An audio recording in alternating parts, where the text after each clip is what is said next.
Sebelumnya ketik like dan subscribe agar mendapatkan update dari video kami terbaru. Kami akan menyajikan informasi dari berbagai sumber yang dikemas dalam bentuk entertainment. Kisah ajaib Al-Wahsy, ulama yang menulis hadis cukup dengan aroma roti. Kisah ulama Al-Wahsy atau Imam Al-Hafiz Abu Ali Al-Hasan bin Ali Al-Balaki Al-Wahsy adalah salah seorang ahli hadis di zamannya. Suatu ketika beliau pernah mendengar hadis tentang berkelana, menghadapi kesulitan dan kesengsaraan. Hingga suatu waktu ketika Al-Wahsy tinggal di Asqalan untuk mendengarkan hadis dari Ibnu Musahi dan para ulama lainnya, bekalnya ternyata habis. Dan hal tersebut membuatnya dalam beberapa hari tidak makan sebagaimana dikisahkan oleh Abdul Fattah Abu Gudah dalam Safahat min Sabril Ulama. Ketika Al-Wahsy ingin bangkit untuk menulis hadis, ternyata dia tidak kuat untuk bangkit karena belum makan dalam beberapa hari. Akhirnya, dia pun pergi ke toko roti. Di toko roti tersebut, Al-Wahsy ternyata tidak membeli roti karena sudah tidak punya bekal apa-apa. Di toko roti tersebut, Al-Wahsy cuma duduk-duduk di dekat roti untuk mencium aroma roti tersebut. Hal tersebut dilakukannya supaya bisa menjadi kuat kembali, hingga akhirnya Allah memberikan kemudahan kepadanya untuk kembali menulis hadis. Dengan menciumi aroma roti, Al-Wahsy yang asalnya lapar karena kehabisan bekal dan tidak kuat makan akhirnya bisa menjadi kuat untuk melanjutkan belajarnya. Berbagai cobaan yang dialami oleh Al-Wahsy saat menuntut ilmu ternyata tidak diketahui oleh banyak orang. Hingga setelah berkelana mencari hadis, Al-Wahsy pun pulang ke daerahnya yang bernama Wahsy yaitu sebuah desa di Balkah.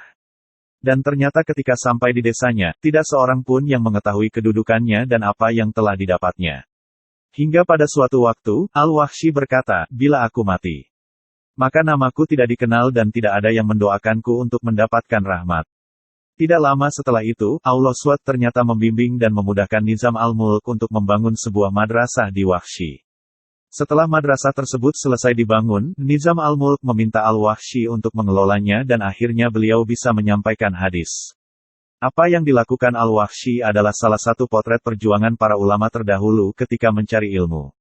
Baginya setiap yang dilihat atau didengar tidak bisa diremehkan, dan harus segera ditulis supaya tidak hilang dari ingatan.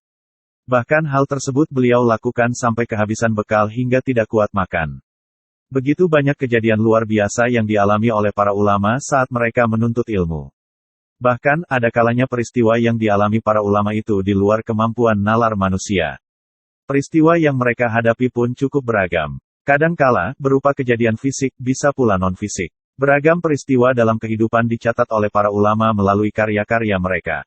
Ilmu apapun tidak akan hadir dalam diri orang yang pembosan, apalagi dalam diri orang yang mudah puas dengan jiwanya sendiri.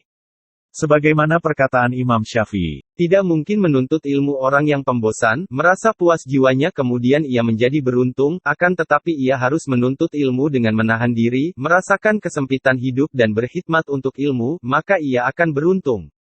Tidak akan beruntung orang yang menuntut ilmu, kecuali orang yang menuntutnya dalam keadaan serba kekurangan. Aku dahulu mencari sehelai kertas pun sangat sulit. Tidak mungkin seseorang menuntut ilmu dengan keadaan serba ada, dan harga diri yang tinggi kemudian ia beruntung. Jika manusia adalah makhluk yang istimewa dan sempurna karena akal pikirannya, maka akal pikiran yang harus diberi asupan gizi yang sempurna, yaitu ilmu dan hikmah. Dan supaya menjadi manusia yang sempurna dan istimewa, maka jangan mudah menyerah dalam belajar dan mencari ilmu walaupun banyak cobaan yang datang silih berganti.